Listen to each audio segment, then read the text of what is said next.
Sejak zaman dahulu, manusia sudah tertarik dengan benda-benda langit. Mengapa planet terus selalu mengorbit? Bagaimana gravitasi bisa bekerja di luar angkasa? Dan apa yang membuat bulan tetap setia mengelilingi bumi? Semua pertanyaan tersebut dapat dijawab dari cabang ilmu fisika yang bernama mekanika benda langit, yaitu studi tentang gerak planet, bulan, satelit, dan benda-benda angkasa lainnya, yang berdasarkan hukum fisika seperti hukum gravitasi dan hukum Kepler. Di materi ini kita akan memahami bahwa alam semesta berjalan sangat teratur, bahwa setiap gerakan benda langit sekecil apapun memiliki pola hukum yang dapat kita pelajari dan kita prediksi.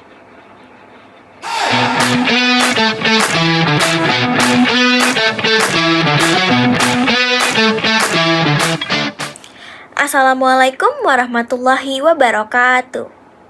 Tabrik pun. Halo teman-teman, perkenalkan nama saya Claudia Cinta Cikasya, saya dari SMA Negeri 2 Bener Lampung. Apa kabar nih teman-teman semuanya? Semoga teman-teman sehat walafiat ya. Jadi hari ini kita akan belajar tentang mekanika benda langit. Tapi sebelum kita memulai pelajaran pada kali ini, kita berdoa dulu yuk. Berdoa dimulai. Raditu billahi robba wa bil islami dina wa bi muhammadin nabiyya wa rasula rabbi zidni ilma warzuqni fahma amin ya rabbal alamin.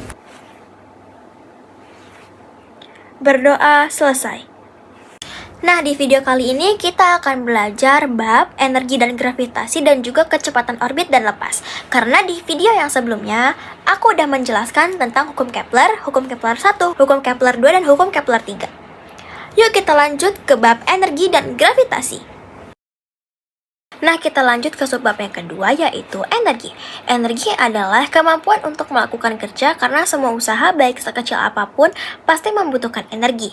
Adapun jenis energi yaitu energi kinetik adalah energi yang dibutuhkan oleh suatu benda untuk bergerak atau energi yang dibutuhkan untuk memberhentikan benda yang bergerak. Energi kinetik biasanya disimbolkan dengan EK, yaitu EK sama dengan 1/2 mv². Energi lain yang sering dibahas pada materi atau persoalan mekanika benda langit yaitu energi potensial. Energi potensial atau EP adalah energi yang dimiliki benda karena kedudukannya atau energi yang dibutuhkan oleh benda untuk mencapai titik atau posisi tertentu. Dengan rumus EP sama dengan min GM1 dikali M2/R. Resultan atau penjumlahan dari kedua energi tersebut adalah energi mekanik. Energi mekanik sama dengan energi kinetik ditambah energi potensial. Energi bersikap kekal, artinya energi tidak dapat diciptakan maupun dimusnahkan, melainkan hanya dapat berubah bentuk dari bentuk satu menjadi bentuk lainnya. Dengan kata lain, EM1 sama dengan EM2. Gravitasi, bunyi dari hukum gravitasi Newton, yaitu semua partikel materi di alam semesta menarik semua partikel lain dengan gaya yang sebanding dengan produk massa dan berbanding terbalik dengan pangkat 2 dari jarak antara keduanya. Lalu gravitasi itu berupa tarikan dari benda yang memiliki massa, dimiliki oleh semua benda yang bermassa atau Fg sama dengan min Gm1 M2/R². Maka dari hukum Newton 2 diperoleh G kecil sama dengan min Gm1/R².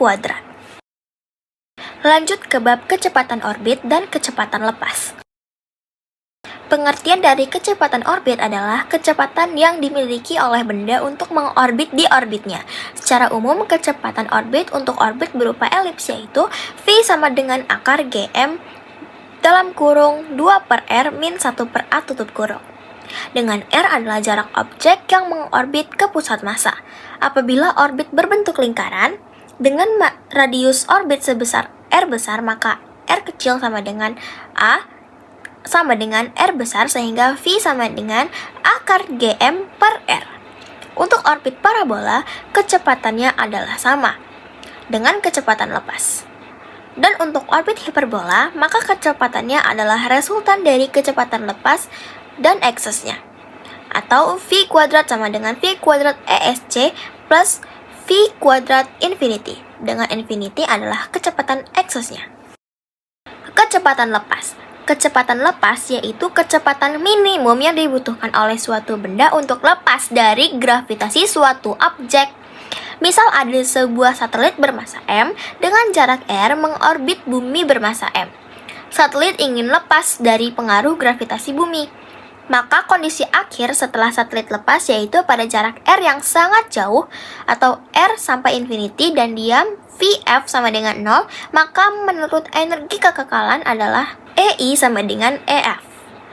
1/2 mVi kuadrat min Gm m per Ri sama dengan 1/2 mVf kuadrat min Gmm per Rf.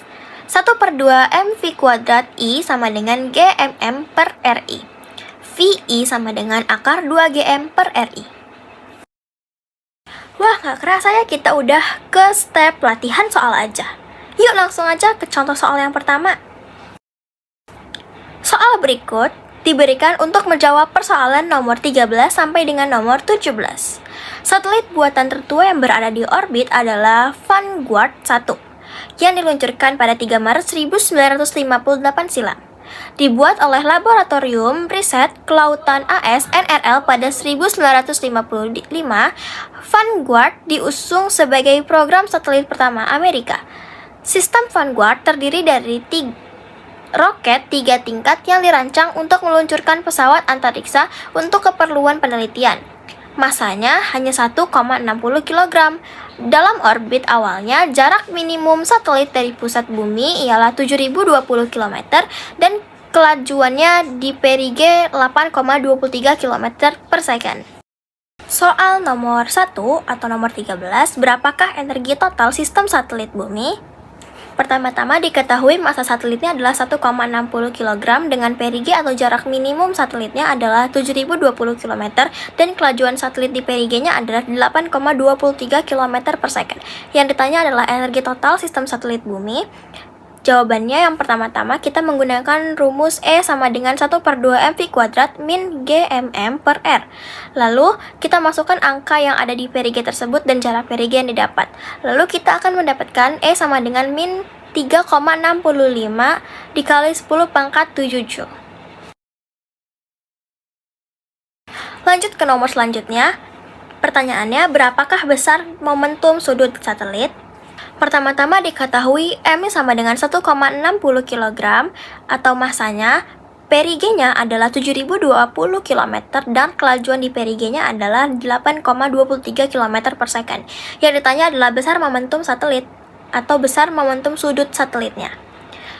Jadi yang pertama-tama kita menggunakan L sama dengan M dikali V dikali R dan dikali sin theta. Dengan theta adalah sudut antara vektor kecepatan dan radius dengan perige, atau sama dengan 90 derajat. Jadi, yang telah kita ketahui tadi dimasukkan ke dalam rumus L sama dengan M dikali V dikali R dan dikali sin theta tersebut. Berarti, L sama dengan 1,6 dikali 7.020 dikali 10.000 dikali 8.230 dan dikali sin 90. Jawabannya adalah L sama dengan 9,24 dikali 10 pangkat 10 kg meter pangkat 2 second pangkat min 1. Jawaban yang tepat adalah E. Soal selanjutnya, pertanyaannya adalah berapakah setengah sumbu panjang dari orbit? Pertama-tama diketahui M sama dengan 1,60 kg, jarak minimum di perigenya adalah 7.020 km dengan kelajuan 8,23 km per second. Yang ditanya adalah berapakah setengah sumbu panjang orbit? Jawabannya kita harus menggunakan rumus E sama dengan min 1/2 Gmm per A, yang A sama dengan min Gmm per 2E. Jadi kita akan mendapat 8,72 dikali 10 pangkat 6 M. Nomor selanjutnya, pertanyaannya adalah berapakah kelajuan satelit di apogee? Jawabannya pertama-tama diketahui M sama dengan 1,60 kg dengan jarak pusat bumi di perige adalah 7.020 km dengan kelajuan 8,23 meter per second. Yang ditanya kelajuan satelit di apogee adalah berapa? Kita jawab yang pertama mencari eksentrisitas dan pakai rumus E sama dengan 1 min RP per A sama dengan 0,19. Lalu yang kedua, dapatkan perbandingannya. Jadi VP per VA sama dengan 1 plus E per 1 min E. Jadi VA sama dengan 5,54 km per second. Jawabannya adalah C. Pertanyaan pada soal selanjutnya, berapakah periode pada orbit tersebut? Untuk menjawabnya, pertama-tama diketahui M sama dengan 1,60 kg, jarak dari pusat bumi di perigee adalah 7020 km dengan kelajuan 8,23 meter per second. Yang ditanya adalah berapakah periode orbitnya? Cara menjawabnya yang pertama adalah menggunakan hukum Kepler 3 dengan rumus P sama dengan akar 4pi kuadrat dikali A pangkat 3 per GM bumi. Jadi P sama dengan akar dari 4pi kuadrat dikali 8.700 pangkat 3 per 3,986 dikali 10 pangkat 14. Jadi hasilnya sama dengan 81.103 atau 2 jam 15 menit. Jadi jawaban yang tepat adalah B, 2 jam 15 menit. Lanjut ke soal berikutnya. Soal berikut untuk menjawab persoalan nomor 18 hingga 21. Jadi ada sebuah cerita di mana seorang astronom yang berada di wahana antariksa terjebak di orbit planet Jupiter. Astronom ini mengirimkan sinyal SOS kepada stasiun luar angkasa yang ada di bumi. Astronom yang berada di bumi berniat untuk mengirimkan pesawat bantuan yang berada di orbit bumi menuju orbit Jupiter dengan menggunakan mekanisme transfer orbit. Gambarnya ada di sini.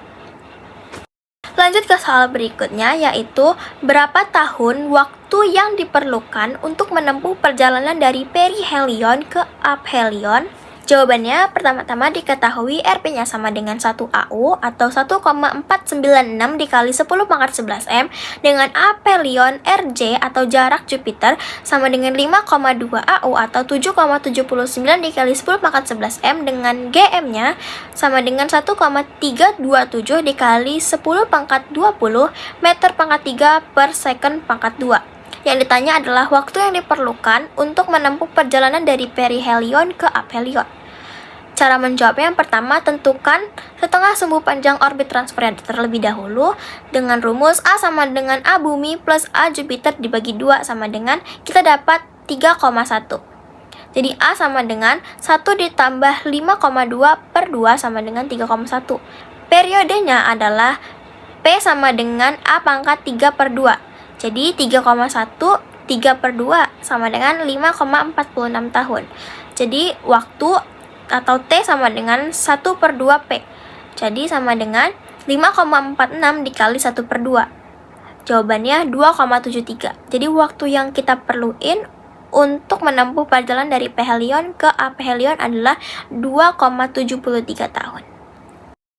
Soal selanjutnya yaitu pertanyaannya adalah menggunakan hukum kekekalan momentum sudut, dapatkah hubungan antara kecepatan di perihelion dan di aphelion dalam orbit transfer? Jawabannya adalah yang pertama-tama kita diketahui RB sama dengan 1 AU dengan RJ sama dengan 5,2 AU.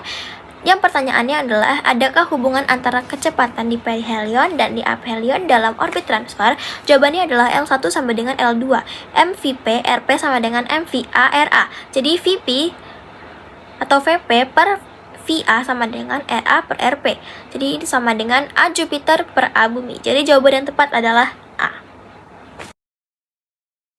Lanjut ke nomor selanjutnya. Pertanyaannya adalah berapakah eksentrisitas orbit transfer di atas? Jadi diketahui RB-nya sama dengan 1 AU, RJ-nya adalah 5,2 AU. Pertanyaannya adalah berapakah eksentrisitas orbit transfer yang ada di soal? Jadi E sama dengan 1 min RP per A. Jadi E sama dengan 1 min 1 per 31 sama dengan 0,67. Jawaban yang tepat adalah B. Nomor selanjutnya, berapakah delta V yang harus diberikan di perihelion untuk mengubah orbit? Jawabannya adalah pertama-tama diketahui RB-nya adalah sama dengan 1 AU dengan RJ sama dengan 5,2 AU. Pertanyaannya adalah berapa delta V yang harus diberikan di perihelion untuk mengubah orbit? Jawabannya adalah delta V sama dengan V perihelium dikurang V bumi. Jadi delta V sama dengan akar dari GM matahari dalam kurung 2 per A bumi dikurang 1 per A tutup kurung dikurang akar dari GM matahari per A bumi. Jadi delta V-nya sama dengan 3,86 dikali 10 pangkat 4 min 2,98 dikali 10 pangkat 4. Jadi delta V yang didapat adalah 8,78 dikali 10 pangkat 3 meter per second. Jadi jawaban yang tepat adalah B. Pertanyaan selanjutnya, jika sebuah satelit buatan dalam periode T mengorbit sangat dekat dengan permukaan suatu benda, berapakah kerapatan planet yang dinyatakan dalam T? Jawabannya adalah pertama-tama diketahui periode sama dengan T yang mengorbit sangat dekat. Pertanyaannya, berapakah kerapatan planet yang dinyatakan dalam T? Jawabannya, kita harus memakai hukum Kepler yang ketiga, yaitu A pangkat 3 per T pangkat 2 sama dengan GM per 4 Pi kuadrat. Karena orbit sangat dekat, maka setengah sumbu panjangnya sama dengan radius planet. Jadi, R pangkat 3 per T pangkat 2 sama dengan GP 4 per 3 dikali Pi dikali R pangkat 3 per 4 Pi pangkat 2. Jadi, P-nya didapat P sama dengan 3 Pi per GT kuadrat. Jawaban yang tepat adalah C. Lanjut ke soal selanjutnya dengan pertanyaan radius Mars adalah 3.400 km, sedangkan masanya adalah 1 per 10 massa bumi. Mars mengorbit matahari pada jarak 1,52 SA, sementara Deimos mengorbit Mars pada ketinggian 5,91 radius Mars. Tentukan jeda antara kuartir awal dengan kuartir akhir Deimos sebagaimana teramati oleh pengamat di permukaan Mars. Jawabannya pertama-tama kita ketahui radius Mars adalah 3.400 km dengan massa 1 per 10 massa bumi. Deimosnya mengorbit Mars sebanyak 5,91 radius Mars, lalu Mars mengorbit matahari pada jarak 1,52 SA. Yang ditanya adalah jeda antara kuartir awal dengan kuartir akhir Deimos yang teramati di permukaan Mars. Jawabannya adalah tentang jeda kuartir awal dan akhir adalah setengah periode sinodis. Untuk menghitungnya, kita perlu periode sideris Mars dan T sideris Deimosnya. Jadi P sama dengan akar 4 Pi kuadrat A3 per GM Mars sama dengan 1,13 dikali 10 pangkat 5 sama dengan 1 hari 18 jam. Untuk periode Marsnya sendiri sama dengan 1,87 tahun. 1 per P3 sama dengan 1 per P Deimos dikurang 1 per P Mars. PS-nya 1,31 hari. Jadi T yang didapat adalah 1 per 2 PS.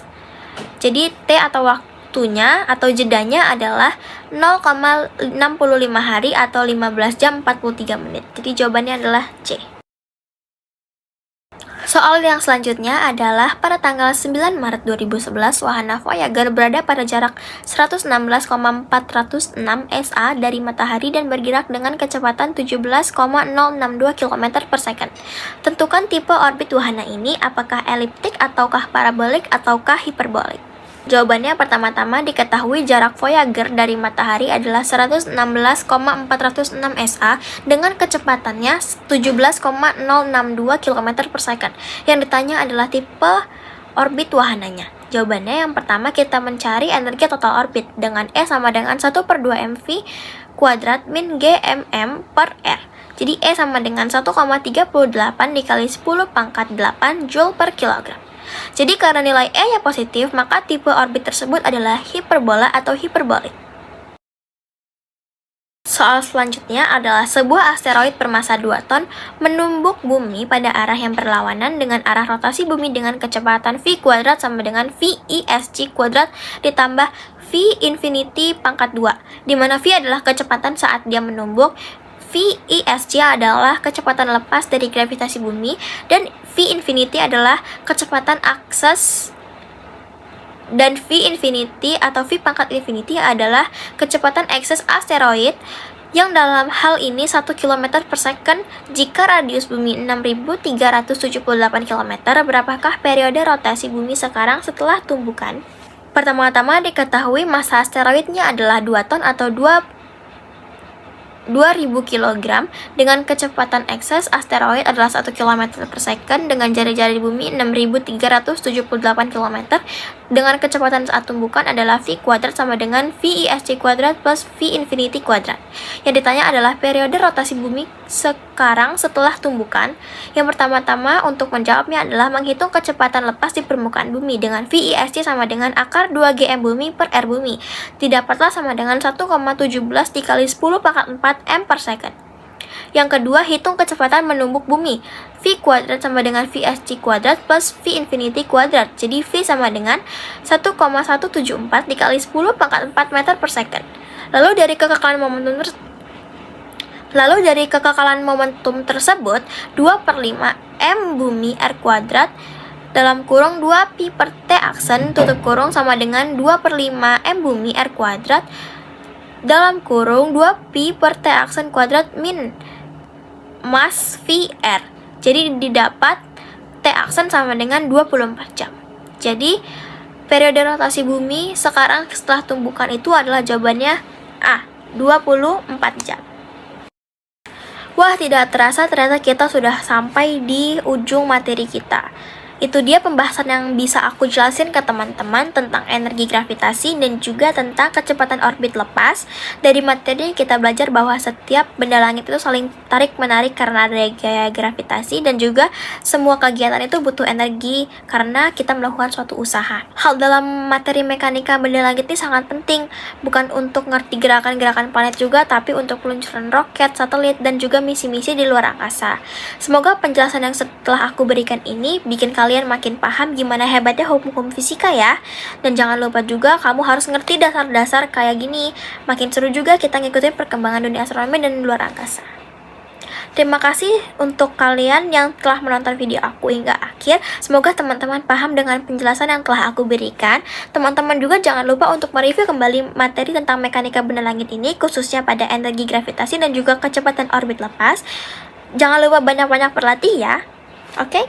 Bagaimana? Ternyata fisika sangat mudah, bukan? Dan juga fisika bermanfaat sekali bagi kehidupan kita sehari-hari dan untuk pengetahuan kita. Cukup sampai di sini saja video pembelajaran pada materi kali ini. Teman-teman harus terus semangat belajar ya. Sekian, terima kasih. Saya Claudia Cinta Cikasya, pamit undur diri.